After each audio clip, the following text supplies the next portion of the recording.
Hello and welcome to the At Odds Pod. We are back with a special. Looking forward to the weekend. It is me, Sam Farley, with Sam Boswell and Jake Ashton. First of all, guys, how are you doing? Good, mate. Great. Thank you. How are you? Very good. Sam, yourself? Yeah, all good. Looking forward to having some of the Premier League back. We won't bore everyone with our debating around whether it should or shouldn't have been off last week. Main thing is we got some action to get stuck into, which would be really good. And a bank holiday out of nowhere. Yep, bank holiday out of nowhere. That is nothing to be sniffed at. But let's jump straight into Friday's best bets. And there are two games on Friday. So why don't we start with Aston Villa and start with Jake? Yeah, so Aston Villa face Southampton on Friday, and I think it's going to be a interesting fixture, to be honest, because in recent weeks we've all slagged off Aston Villa and Steven Gerrard and said that they've had a bit of a stinker. And then they went and got a result against my Manchester City, which was a bit of a madness, to be honest. Usually tipping them on the handicap. City on the handicap against Villa. Villa, yeah, they could have won it. They probably should have won it if the referee did his job right. But I feel that this break that we've had in the last week will suit Villa more than it will suit Southampton. I think that Gerrard has to get everything under control with his players and just make sure that they're all clicking again. And it's going to be a tough for him, but I do think Villa will get a result there. My tip for this is Watkins to score and Villa to win. Every time I watch Villa, Watkins just always looks busy. He's always creating chances. He's having chance after chance.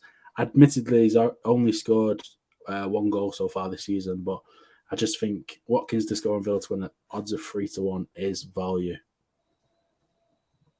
I like that. Sam, you got something on that same game, haven't you? Yeah, so I don't think there was the sort of one X playing Y doesn't really appeal on this game, but I'll definitely be sort of watching it. And there's a player to me that I think I'm quite interested to get your views on whether he'll end up going to the World Cup for England, which is James Ward-Prowse. Sorry, Southampton fans, I'd love to see him go to an Arsenal or a bigger team because I think his delivery of a ball is such an asset to a team like Southampton. And obviously, he takes a good free kick with an intent for goal. He's often on corners. He's a brilliant passer of the ball. And this season, he's only got 1 assist and 1 goal so far. And I thought maybe that's a little bit blown. But when I flick through, he's had plenty of chances. You know, he's got something like a 29% rate of goal participation for Southampton's goals, which probably says Southampton aren't scoring enough when you think about that. He'll tend to start. He'll play the 90 minutes, and he's 2-1 to score or assist in this game, which for me, I think is a huge price. Villa have shown defensive frailties. I think, Jake, you hit on an interesting point there.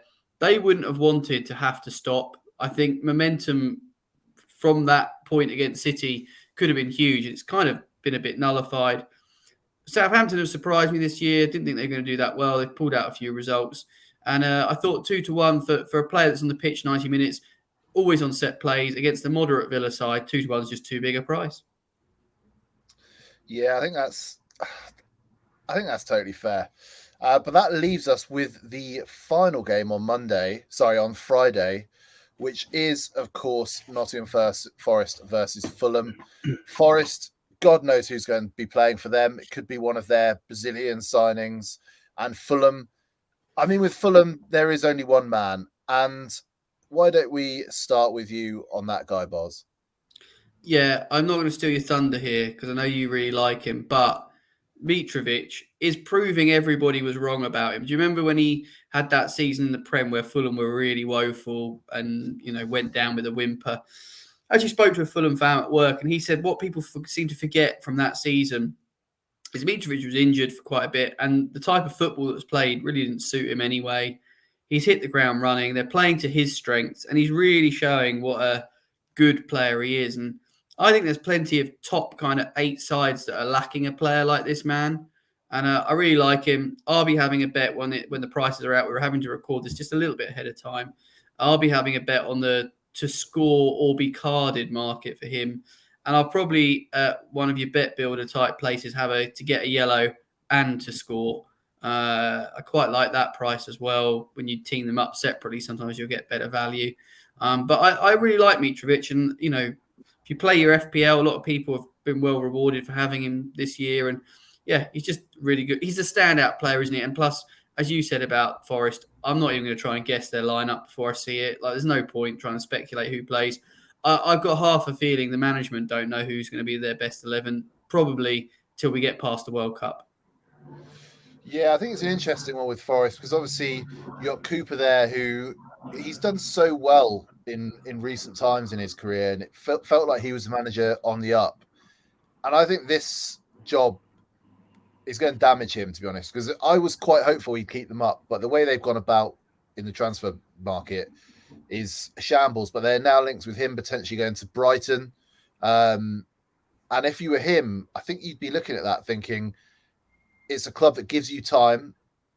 They're not too sort of pushy. Graham Potter did well there, then kind of made that big step up. And if you're Cooper and you had some sort of meddling owner now, I think that's a job you'd seriously consider taking. But anyway, that's not the point. For me, the bet is Mitrovic to score. I think the guy's a monster.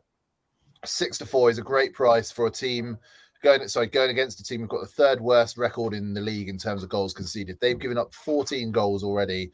And that's what happens when your back five have never played with each other before. They don't know what's going on. Half of them don't speak the same language. They've been signed from all over the world, and it's just a shambles. So 6-4, I think, is a really, really good price. But that takes us on to Saturday, doesn't it?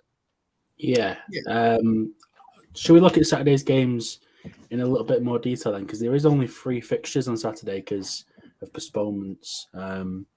So we've got Wolves Man City as the early kickoff, Newcastle Bournemouth at 3:00, and then Spurs Leicester at 5:30. Boz, we'll start with you because you've got an interesting bet for the late kickoff Spurs Leicester, a booking bet, which is lovely odds. So James Justin for Leicester, he doesn't get booked that often. So 55 career starts, he's only had 5 bookings, which is actually quite a good record, isn't it, when you think about it on paper?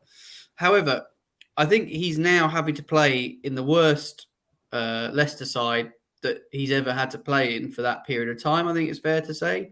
They're shipping goals for fun. They will be playing a very wounded Spurs. And anyone who watched the game against Sporting Lisbon, like I suffered through, good Lord. We'll come on to why Sporting Lisbon and me have fallen out for about the 5th time in this series of shows. But going back to Jay Justin, he's around a 7-1 shot to be booked. I'm not sure any fullback in the Premier League that's going to have to face the likes of Kuleski, Son, Richarlison, who I think at the moment is one of the Spurs' better player, Harry Kane. They're going to be a handful. He's a big price. He is a big price, and I like to have a look at trying to pick a 90-minute bet as well.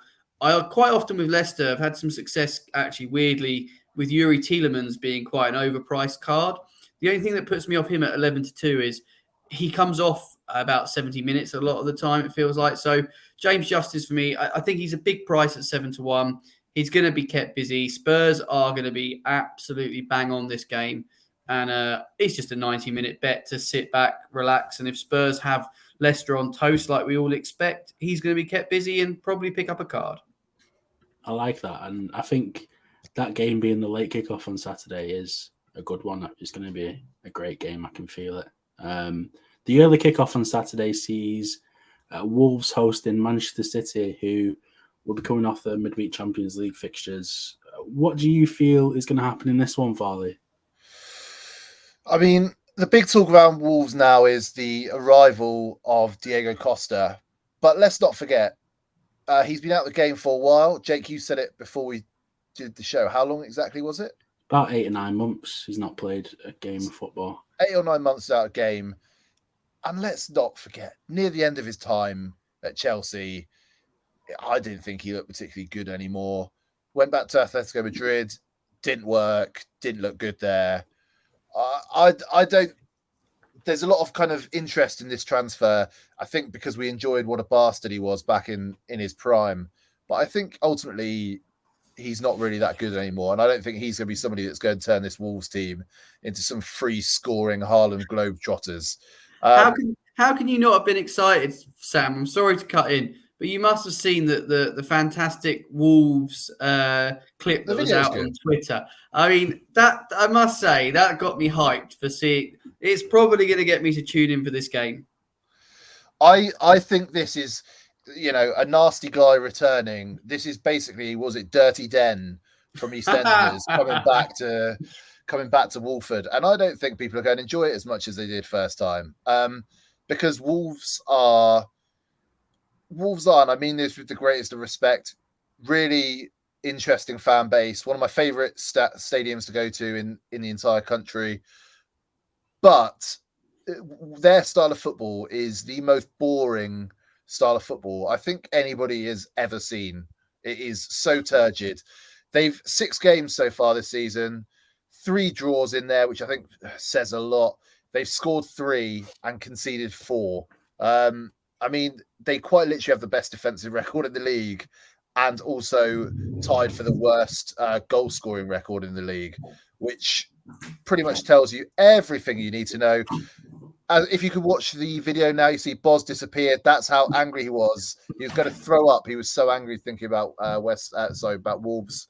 Ultimately, I think City are going to win this. I think they're simply too good, and Pep's going to be able to field a strong team because obviously the international break's coming up, so he doesn't need to rest anyone.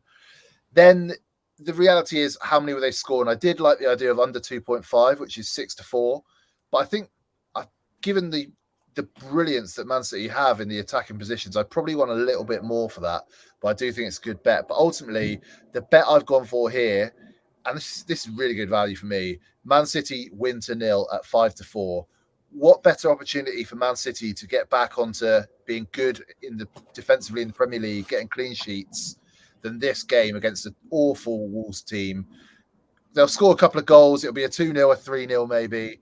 But Wolves won't score here. So back the win to 0 at 5-4. It is a banker. Nice. Now, just to give a bit of a fill-in between of the sandwich of your bets, I've got the 3:00 game, Newcastle Bournemouth, and I've gone for their new guy Isak to score at 11-10. He's played twice so far for the club. He scored once away at Anfield, and he had a great chance against Palace, which he absolutely messed up. I think he is going to get chances against the Bournemouth side, who they don't look the best defensively. I know that they got the win against Forest last time out, but I think Newcastle will create chances at home at St James's Park, and 11-10 for him to score, I think, is value in this one. So that's 3 bets there that look quite tasty to me, I think. Obviously, Boz, you've gone for a big price. Yeah, if we treble them up, though, like at least my leg being the last one gives you something to really get excited by. If you two steady eddies have played your safety cards, right? Apologies for my disappearing act. Sam's probably wondering where I went. I'd left the iron on rather unexpectedly and was not wanting to burn the house down. But let's hope our bets for Sunday can set the bookies on fire because we've got some interesting ones. We've been in red hot form. I'll let you make your own judgment on that. But Sunday's best bets, obviously, just take note. The games are a little bit earlier than usual. We've got a 12 o'clock kickoff at 2:15, so no 4:30. So we'll all have to get out of bed nice and early for these. Jake, I'm going to start with you because you've gone for a card bet, man after my own heart here. And you think it's a local lad for Everton that's going to go in the book. This is a passion booking bet. Yeah, I've took a look at the 2 games on Sunday, and I just find it hard to get any sort of decent value out of them, to be honest. And the Everton West Ham game especially, it looks like a tricky one to pick a winner out of it. Now, value in that one, I've gone for Anthony Gordon to be carded at 6-1. And I just think at the price, 6-1 is a massive price for a player who has already been booked 3 times this season. Admittedly, he gets booked for throwing himself around, diving now and then. He also doesn't mind getting stuck into a tackle, so he's one of them players who will be everywhere. He'll likely be on the pitch for 90 minutes. And for a player, again, who is Everton's most booked player so far this season, 6-1 to be carded, I just think it's a massive, massive, massive price. I like that. Can I quickly add something? Shoot. If you love a card bet as much as we do here at the Odds Pod, you could double those 2 card bets up. You're Anthony Gordon on Sunday, you're Justin on Saturday. You're getting 55 to 1 for that, which is, I think that's. I'm going to put the price of a pint on that. That's I'm going to do that after we stop recording this. I like that a lot. It's a small stakes bit of fun. And listen, if you get one in, you're going to cover yourself, aren't you? No, good shout. I like that, Jake, and I'll probably follow you in. Right, Sam, I'm going to let you have first stab at this because I'm going to back Arsenal to win at 3-4. It's a steady Eddie, safe, boring bet. You're going for -1 at 21 to 10. Talk me through the logic. Yeah, so ultimately, I kind of agree with Jake here. This is a really difficult sort of set of fixtures. Everton West Ham didn't really appeal to me. I have no idea what's going to happen in that game. It could go either way. But with Brentford Arsenal, I know Brentford have beaten them in the past. We know that. This Arsenal team are different. I know they came unstuck back against Man United, which, Christ, feels so long ago now. So much has happened in that time. But they do have a brilliant attack. And I think when they kind of get on top of teams, they can put them to the sword, which is something we've not really seen from Arsenal. I don't think in probably since like peak Wenger almost. It's been that long. I'm not suggesting Arteta's at that level yet, but this is a team that has so much attacking options. And I think with the international break here, that's going to help these teams that have got a lot of attacking firepower. They don't need to sort of rest people. They don't need to take their foot off the accelerator because they're going to be fine for 2 weeks. They can get stuck in. And I think Brentford, as good as they are, and they're pretty decent at home, I think Arsenal will score early, as they have been doing in Premier League games. And once they have that early goal, they're going to put Brentford to the sword. So I've actually gone for Arsenal -1, which you're getting at 21 to 10. I think this could be a 2-0, 3-0, maybe even a 4-0. I think this is going to be quite a high-scoring game here.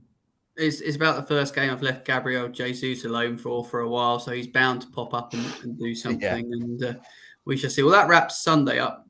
Sam, you're going to kick us into a condensed week of Bankers Bust and Draw. We probably have quite a bit of consensus here, I'm guessing, looking at the answers. So tell you what, you can go first because you were just touching on Arsenal and you've made them your banker.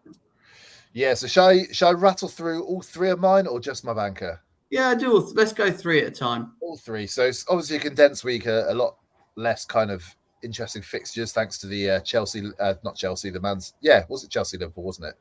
It was cancelled. Yeah. Thanks. That would be such a good game, wouldn't it? But anyway, we'll get that in the midweek at some point. So my banker is Arsenal for the reasons just mentioned. Don't need to go into them anymore. My bust is Newcastle. Now, I think Newcastle will win, but they're shorter odds than 1 to 2. And I know they're playing Bournemouth, who I've slagged off many times already over this season. But I do think that it's hard to back anybody below 1 to 2 when they're not, one of the truly, truly elite teams. And I don't think Newcastle are quite there yet. So for the price, I would stay away from that. And my draw is Aston Villa versus Southampton, because I think this is a draw that would kind of benefit both teams. I'm not particularly enthused by either of their squads, either of their managers. So yeah, that's my draw. Interesting. Jake, we've got the same draw, so guess what? You lucky boy. You get to go ahead of me, and I'm just going to copy your homework here for your reasoning. But you're going to disagree with Sam Farley, so that's the most exciting point when we come to your bust. But I'll let you start with your banker. Yeah, so Spurs are my banker for the weekend. I just think it may even be more how bad I think Leicester are than how good Spurs will be. And Conte himself has to make changes in this one. He's got to bring back Kulusevski. He's got to play Basuma. He's not been making any sort of changes to his squad in the last few games. Is he going to drop Son, Jake? Is he going to drop Son? That is a massive, massive question, isn't it? Can he? He's not played well at all, Son, has he? Let's be honest. He can afford to drop him because he's got decent players in reserve. Again, he can just make a straight swap. Kulusevski for Son if he wants and play him out wide. It's a tough one. I think he needs to maybe drop him, get him back into form that way. But I just think at the price, just having a look now, 4 to 9. I've had shorter bankers in the last few weeks, so I think 4 to 9's a decent price. Again, in the handicap, you might be able to get Spurs there too. My bust, I've just listened to you both bigging up Arsenal. I've got Arsenal as my bust this week. Come on. 3-4. There's something about this Brentford side that I like. And Brentford and Arsenal have got a little bit of a rivalry going. Last season, we've seen in the documentary, or if you haven't watched the Arsenal documentary yet, Arteta uses Ivan Toney's tweet as inspiration for them when they play against each other. Tony's going to be up for this one because he will have seen that. You know, he's got an ego about him. He'll have seen that tweet was used and he'll be up for this. I think it's just like a psychological thing that I look at these 12 o'clock kickoffs and I think the big teams struggle to get up for it as much as the so-called smaller teams do. I just think there's a lot of reasoning where you can think that Arsenal will drop points here. I know you've both said, it's a different Arsenal. This Arsenal team are good now. They may be good, but Brentford are good too. They've not lost at home this season. 3 fixtures. I just think that they're a good bust to have for this week, to be honest. Now, my draw is Everton-West Ham. And similar to what I said in my Anthony Gordon pick for him to be carded, looking at this game, it just looks difficult to pick a winner. And that's why I'm going for a draw in this one, because I just think both sides are probably as good as each other on the day. I know West Ham last season, we bigged them up. They played really well. They got into Europe, albeit the Conference League.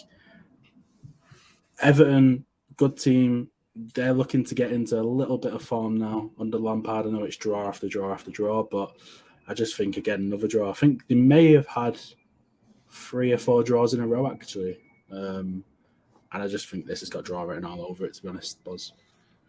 Okay. Well, let's fire through my 3. Newcastle, my banker. I think they'll get the job done at home. And sometimes, I've mentioned how good I think both Spurs and Arsenal will be this week. But I also think Newcastle are fairly safe. I must say, Eddie Howe does continue to sort of prove me wrong. I didn't like him going in there.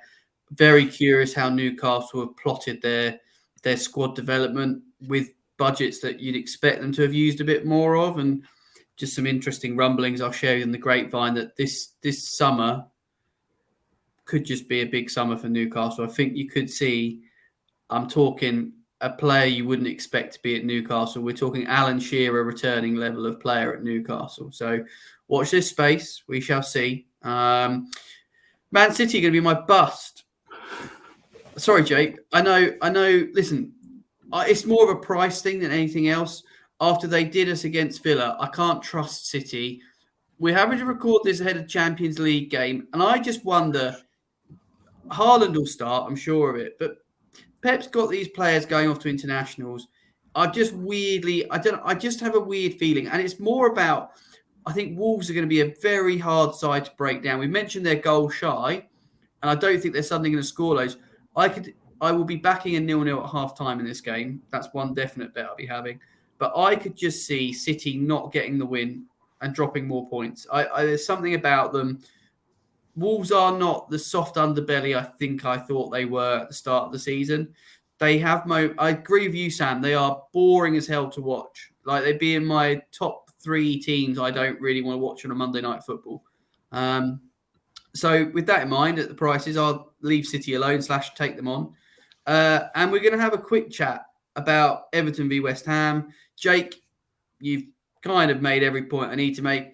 I swear this is just always, it's probably not. I haven't got the stats in front of me. I swear it's always like a 1-1 draw. Like, just, there's a storyline to it, isn't there? You've got Lampard, obviously his connection to the club and things.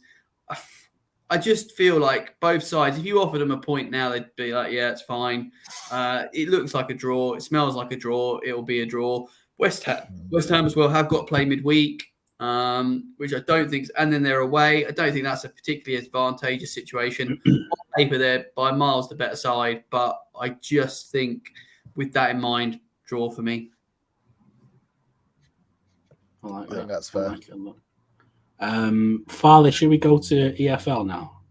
Yeah, look, let's get stuck into the EFL. And before we go through our picks, I just want to highlight some of the great stuff that's going on in League One this week.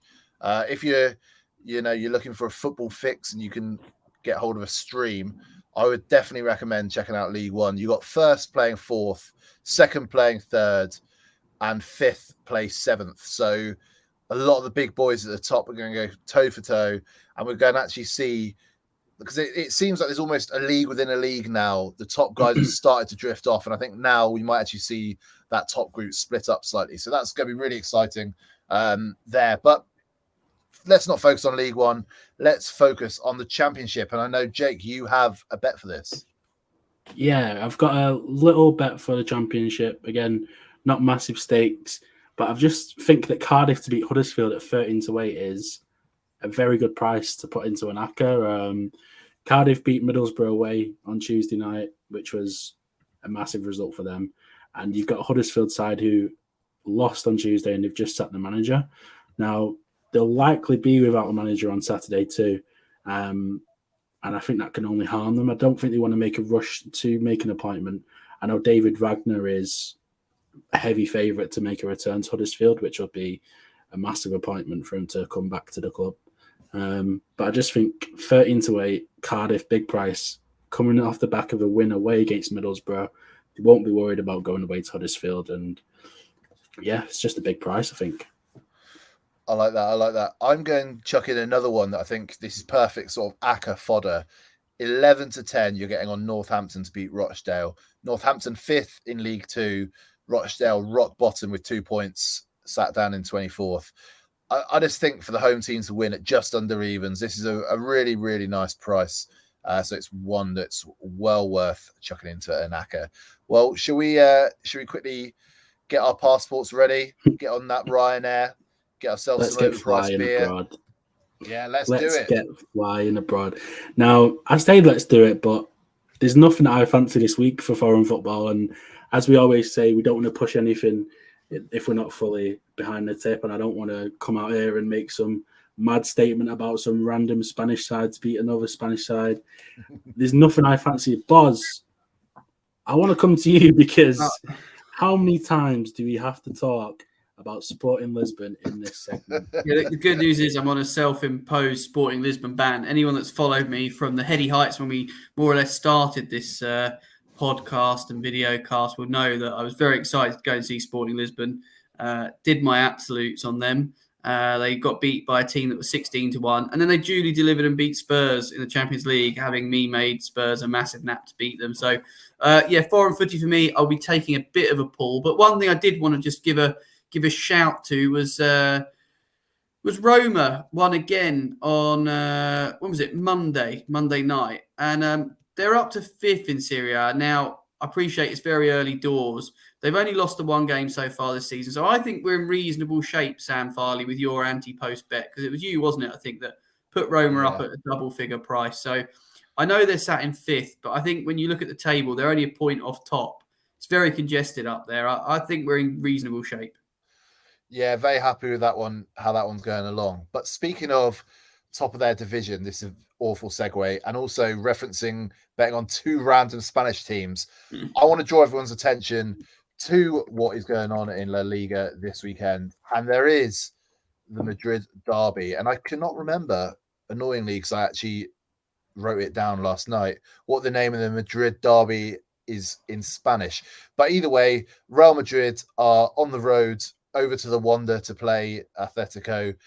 And Real Madrid, obviously heavy favourites, but I have really not been impressed with this Atletico Madrid team when I've watched them.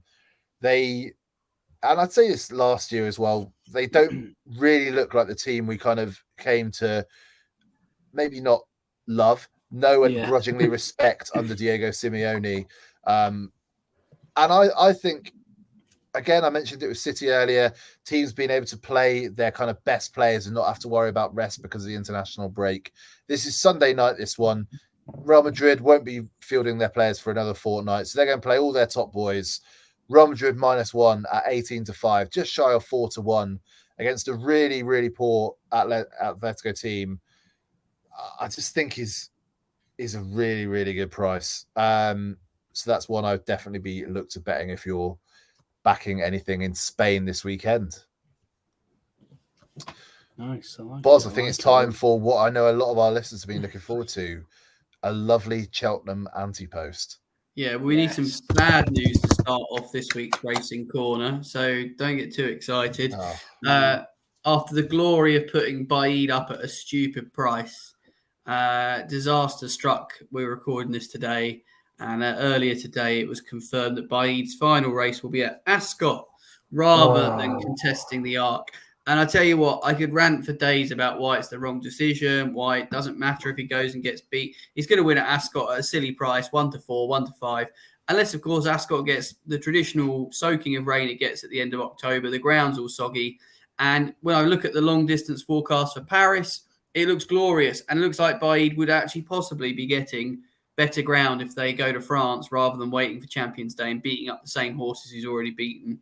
He won't be proving anything. That 33-1 docket, we can basically throw in the bin. But the good news is we're going to start having a little look for the jump season. I've already put one horse up. This is a completely what I would describe as a putting a pin in it bet. Probably not that much value in terms of the real price should be 3 figures. But there is a horse called Quanas de Paris or Guano de Paris, depending on how you want to pronounce it. It's a once raced French horse by UK sire Mars Marvel, who finished third at Compagnon, which was a hurdle for 3-year-olds, and that was last October. Now, in that race, the horse that finished in second has since gone on and won at Auteuil, which is a much better track, in a nice handicap.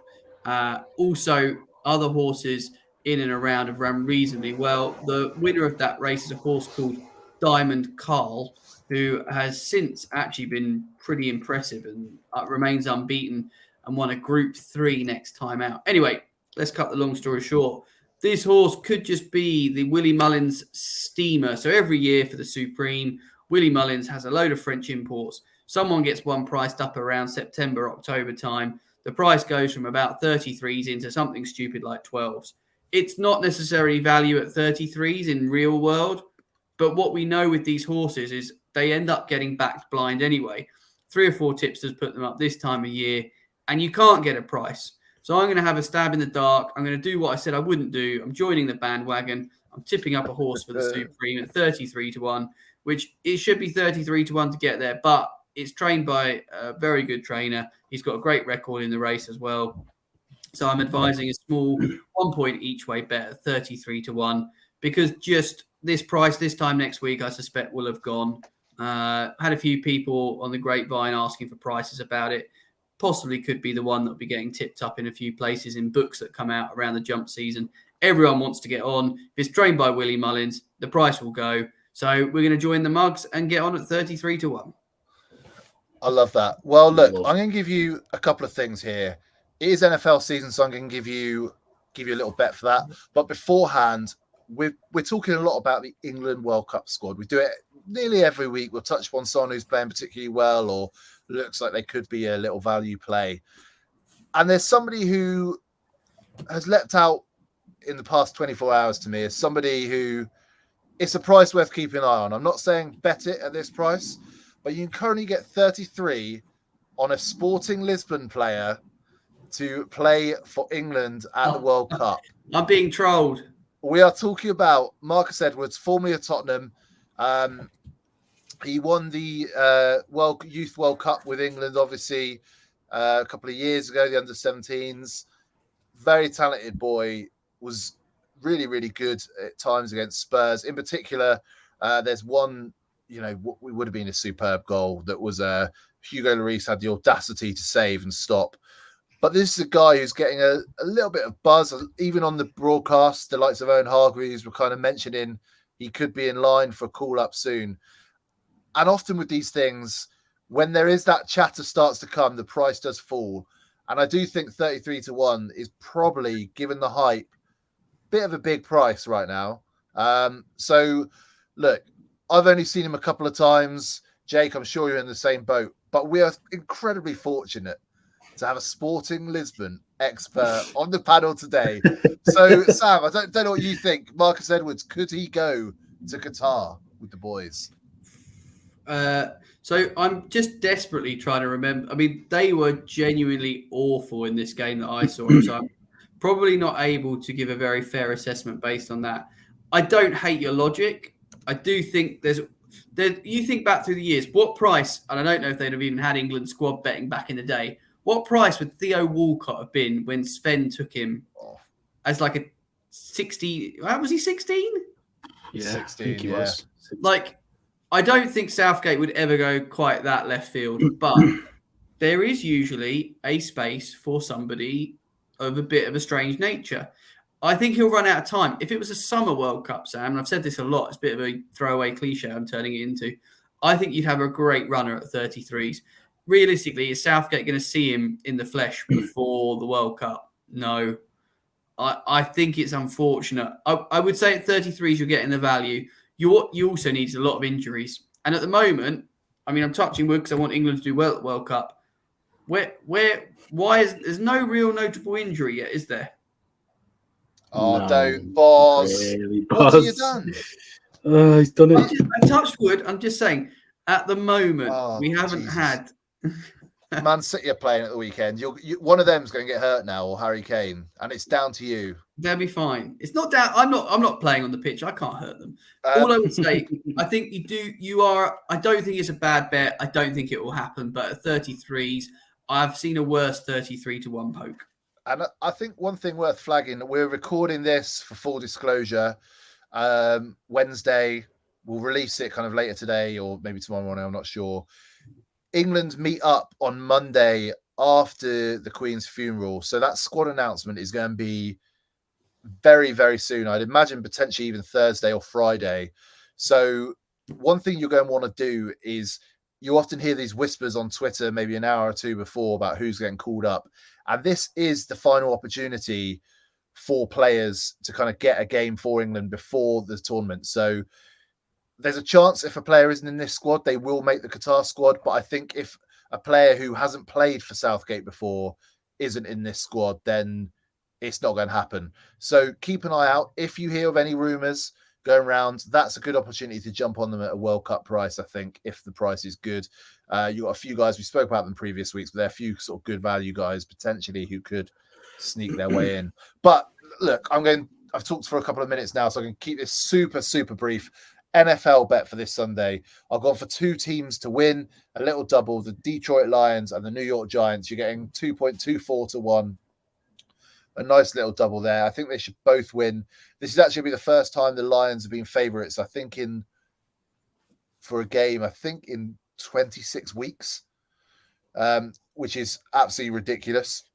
They were really good at the weekend, though, Sam, weren't they? They lost, but they scored a hell of a lot. Yeah, they were really impressive. I think their coaching there looks fantastic, and they're playing, I think it's Washington this week, who didn't look great against the Jaguars. So you're taking the Lions over them, I think, is a bit of a smart bet. And the other one was the Giants. I'm just quickly double checking my little list here. Who are they playing? They're playing the Panthers, who were a bit of a mixed bag as well. And I think that's a good price for a little money line double. Well, look, that's NFL wrapped up.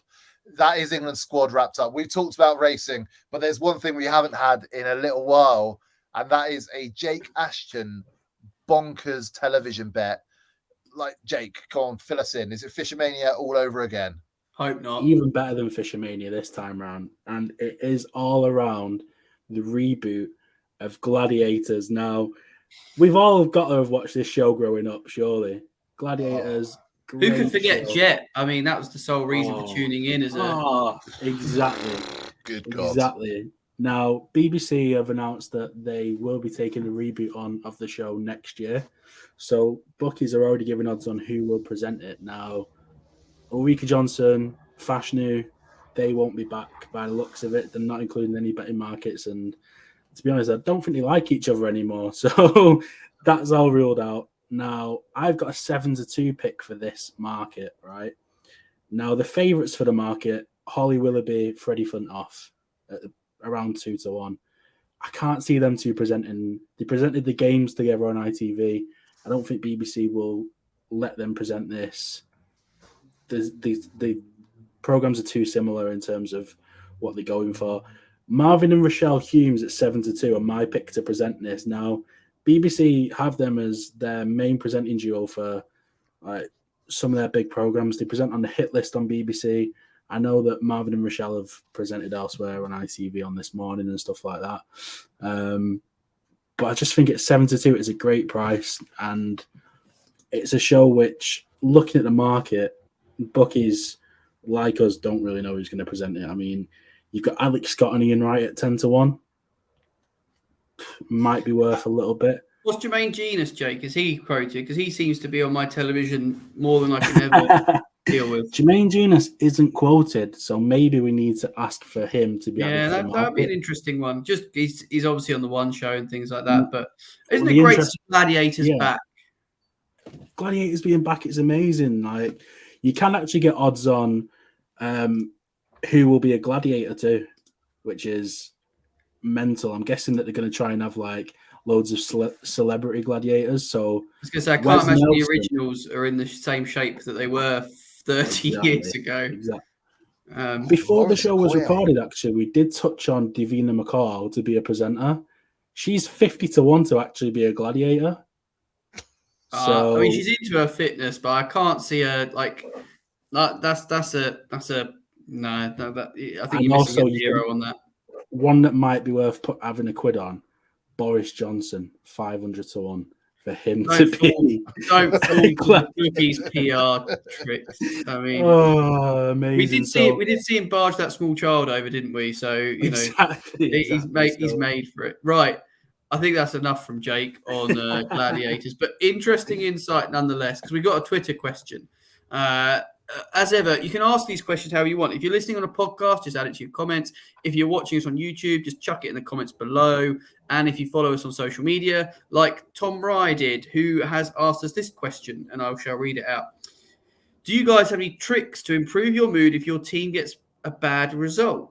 As a Villa fan, lots of my weekends are being written off this season, so I've started attending yoga on Saturday mornings with my pregnant partner. She thinks I'm there for support to see if it helps. I've got my own reasoning behind what I do, but I will pass on to Jake. You're probably the most die-hard fan out of the three of us. You attend your season ticket holder. You go home and away. You're very much not an armchair fan. Does it still ruin your weekend if City get beat? Because it doesn't happen very often for you. I am the absolute worst loser in the world. I am such a sore loser. Like, I've had away days with my mates where we've lost or we've dropped points, and it just puts an absolute downer on it. Like, I went to Norwich away 2 years ago where we was expected to beat Norwich easily. We lost 3-2. Todd Campbell started doing a dance. And my head was just in the stands. Like, what is going on? Now, to be honest with you, Tom, my answer to it isn't the greatest answer, but I just go out with my mates and I get drunk and I forget about it that way. Have a great night elsewhere. It may be that you've got hobbies elsewhere that you can look into. I know that these two lads, if they have a loss, their attention probably just turns straight onto the NFL and looking towards Red Zone on a Sunday. But yeah, my answer is I just go out and get drunk for my mates, to be honest, Tom. Sam, you're a big Plymouth fan. You watch a lot of football. Do you still get what I call the 5:30 pain? Because obviously you can get beat twice in a week as well. That's the thing. Whereas obviously some clubs, Premier League clubs, don't play as much. Championship and League One, League Two clubs, if you're having a bad season, you kind of have to accept defeat pretty easily, don't you?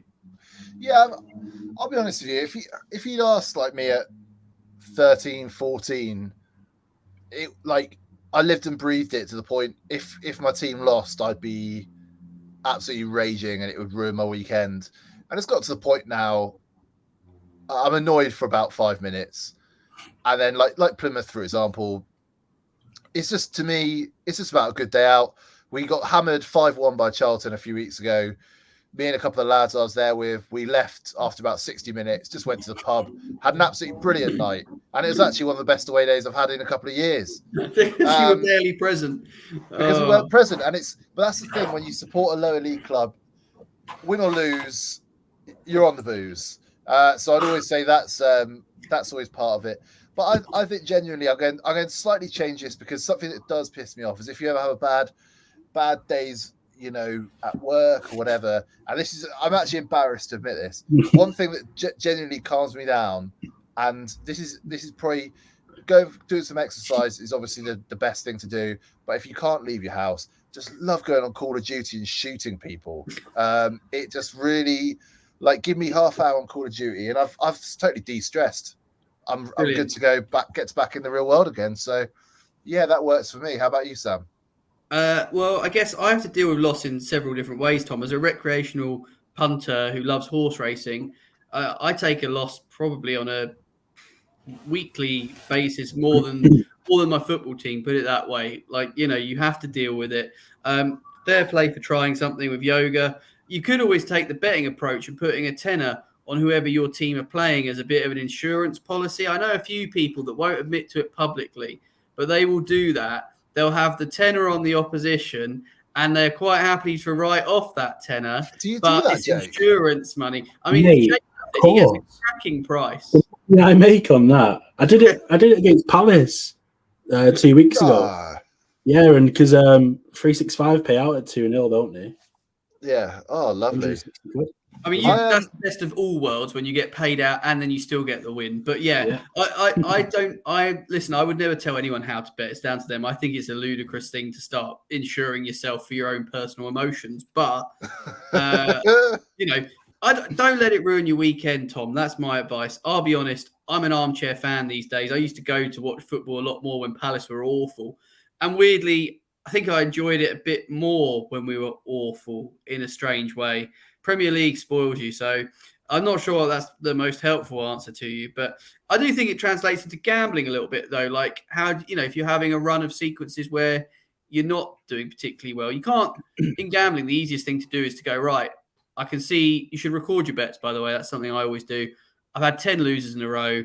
If it's doing your head in, just stop. Just stop for a bit. If you can't enjoy it, there's no real purpose behind it. If you're just a recreational punter like we are for fun, if it's not fun, stop. With your football team, just try and devoid your emotion a bit. It's a bit of a left field question for us when we're meant to be talking betting, but I do see the tie across. And you could always take the Jake Ashton approach of back the other side. Do you know what? I get doing that. There's been times I've bet against Plymouth, and I've got a few friends that religiously they get angry if people talk about betting on their own against their own team as if it has some sort of influence on the outcome. Jinx.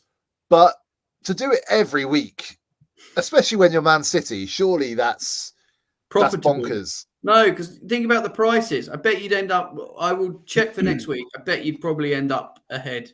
You'd only need to lose twice in a season at home. Like, what price for Palace, Jake? Something like 16-1, 10-1, 16-1. Yeah. And the thing is, there's going to be there is games, especially recently, where we go 2-0 down, and Bet365 and a few other bookies pay out on that too, which is mad. The other thing that I did have last season, which is going to annoy you even more, Real Madrid away, 87th minute, we're 1-0 up.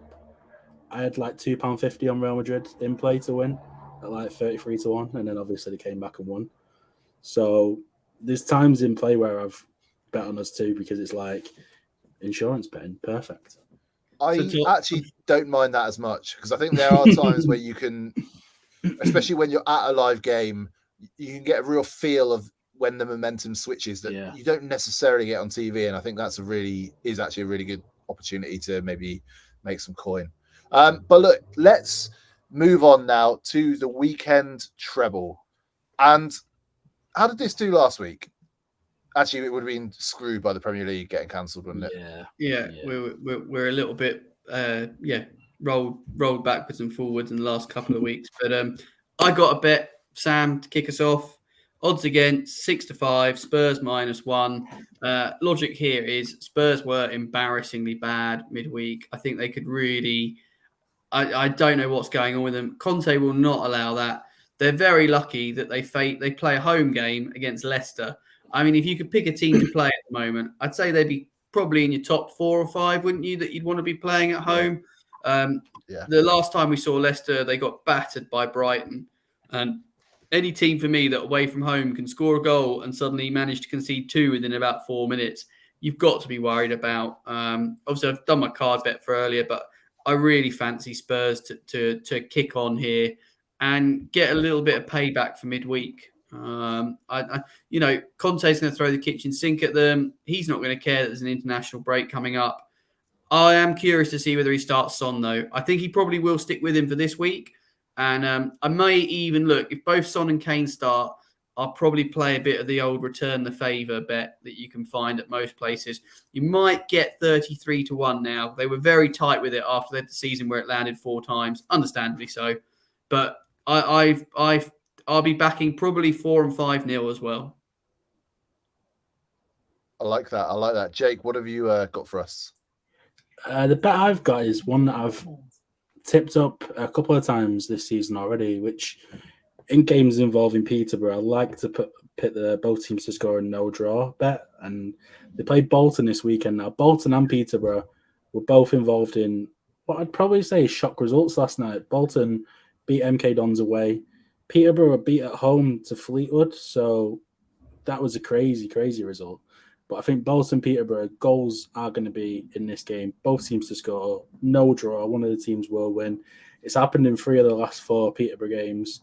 And it's happened in 2 of the last 3 Bolton games. So I feel that it's going to happen in this one. 6-4. That's my bet for the weekend. So my bet here, 11-10. I've got a little bit rogue here. Saturday night, Saul Alvarez Canelo faces Gennady Golovkin. I've gone for Canelo to win by decision or technical decision at 11-10. Golovkin is actually my favorite boxer ever, but he is now 40 years old. He's had 2 fights in 2 years, and he only has 1 defeat on his record, which was to Canelo. And to be honest, I think that should have been a draw. That fight, which was, I think, when was that? 2018. That was the second of the trilogy. He should have won the first one, which was a draw back in 2017. Genuinely nothing would make me happier than being wrong on this bet and Golovkin winning. And it's pretty much 5-1 if you do want to back that. But you can't beat time. He's 40 years old, and I think he ultimately won't lose this. So he won't be able to win this. But he is still an incredible boxer who has never been knocked out. And I still think he's got enough in the tank to lose this by decision as opposed to being knocked out. That's what I'm hoping. I just don't want to see any harm come to him. But 11-10, I think it's a good price for Canelo to win by technical or non-technical decision. Nice. I don't mind you. What's the treble odds on that? Sorry. You get a meaty little 12-1. On that. I swear, Sam, if another boxing decision lets me down, like honestly, I am a very casual boxing fan, but my God, I can't trust the judges to ever deliver the right result. Honestly, it is such a problem for me as a punter. I want to bet on the big fights, especially when we get some great clashes. Looking forward to hopefully seeing AJ and Fury facing off December time. We're hearing. Oh, I thought you was going to say Deji and Floyd Mayweather. That is another topic for another day because that is just an absolute farce. But I hope I'm proved wrong, but I do start to get a bit concerned. So, and I think with these guys in particular, I think these are the 2 fights they've had previously are 2 of the worst decisions I can remember in the last decade. The first one in particular that was a draw. Was an absolute farce. And just as we saw AJ get, what were, in my opinion, quite favourable cards last time out, or card, I do think a lot of this comes down to the money men and the big draw, and they're very hesitant sometimes to go against a guy who's the big draw.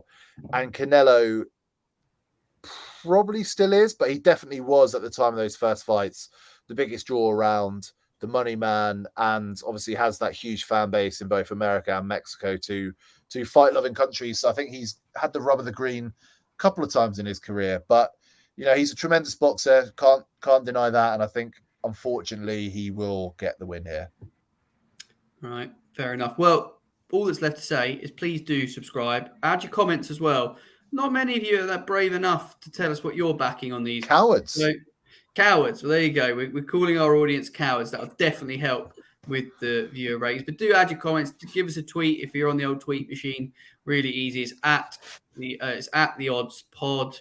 Again, Instagram, we're on there. Even TikTok. We'll get Jake doing a dance next time he's back to winner when he's going against his beloved Man City at a huge price. How about that, Jake? Yeah, deal? Yeah, that's deal, yeah. You virtual handshake that. Let's see the handshake on the webcam for everyone here. There we go. I'm looking forward to seeing Jake bust a move. You've done that before on a webcam, haven't you? Right. And on that slightly inappropriate note, we will say goodbye and wish you the very best of luck. As ever, do gamble responsibly and enjoy the return of the Premier League. Adios.